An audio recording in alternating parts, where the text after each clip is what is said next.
Good evening, ladies and gentlemen, and a very, very warm welcome to Canterbury Christchurch University and our Verena Holmes building, and to the launch of the Academy for Sustainable Futures. For those of you who I haven't had the opportunity to meet, I'm Rama Thirunamachandran. I'm the Vice-Chancellor of the university. In common parlance, I'm the head of the university. Particularly want to really welcome all our various constituent parts of the university community, our student community. It's lovely to see so many of our students here, my colleagues, our staff community, governors, and also a number of external guests who are here, who we work with and have worked with on sustainability for many, many years in recent times. So delighted to have you all with us. A special welcome, of course, to Dr. Jane Davidson, formerly a minister in the Welsh Government, and who will be introduced more properly shortly, but delighted that you have come all the way from as far west as you can in Wales to as far east as you can in England. So delighted to have you with us. As many of you know, this year is our Diamond Jubilee. So with small beginnings 60 years ago, today multi-faculty institution with 18,000 students across 3 campuses in Kent, as well as with a number of partner colleges as well. And one of the core commitments of our university and our institution throughout the 60 years has been around social justice. Our values are driven by the values around social justice. And of course, today's topic, sustainability, is very much about part of that social justice agenda. Now, I'm not going to obviously go through our 60-year history in 2 minutes, but what I do want to say is when we produced our current strategic plan covering the period 2015 to 2022, sustainability has been an important cross-cutting theme, and it's something we are very passionately committed to as an institution, and led by our sustainability team, some of whom you will hear from shortly. We have been driving this forward in partnership with others as well, not just our own internal staff and student body, but more widely as well.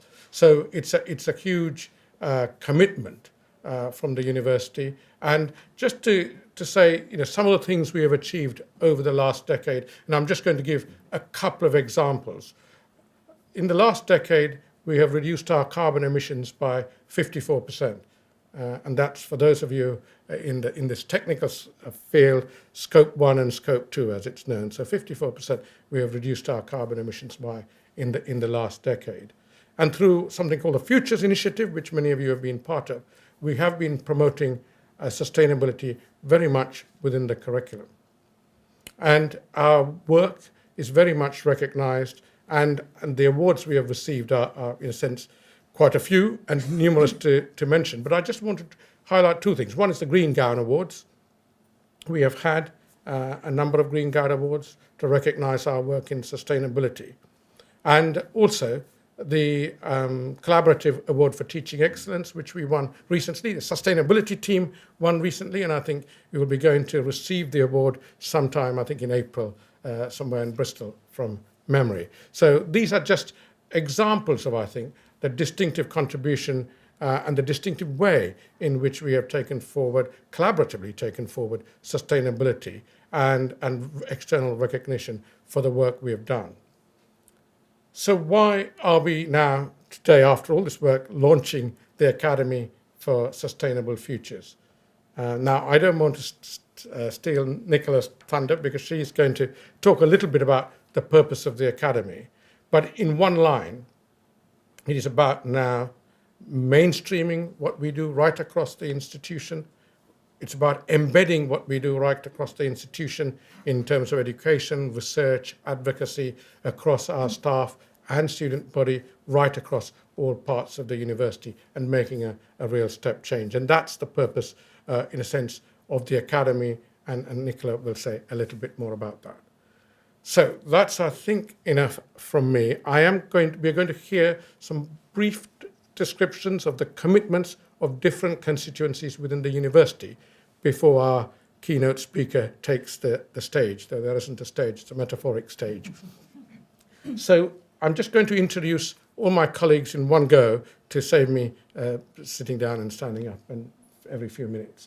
So firstly, I think we're going to hear from Judith Armott, who's the chair of the university's governing body, and Judith will talk about the governing body's commitment to sustainability and as part of the work we are doing in developing our new strategic framework for 2023 to 2030.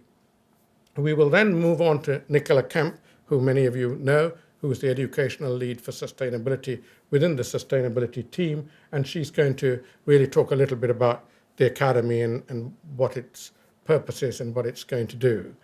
And then we will move to Mike Weed, our Senior Pro-Vice-Chancellor and the lead in the senior management team for sustainability. And Mike is going to talk a little bit about the climate emergency and the university's strategy for addressing the climate emergency.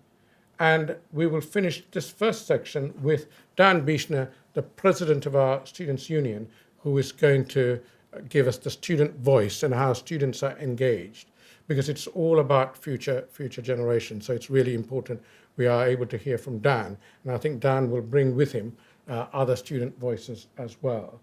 And then the second part, I'm going to invite Peter Rands, our Director of Sustainability, who's over there, who coordinates this whole thing and has been doing a fabulous job over a number of years here, to properly introduce our keynote speaker, Jane Davidson, and then Peter, I think you will manage some questions and discussion and facilitate that as well. So I hope we all have a productive evening, and I'm delighted that you're all able to be here for the launch of the Academy for Sustainable Futures. Thank you.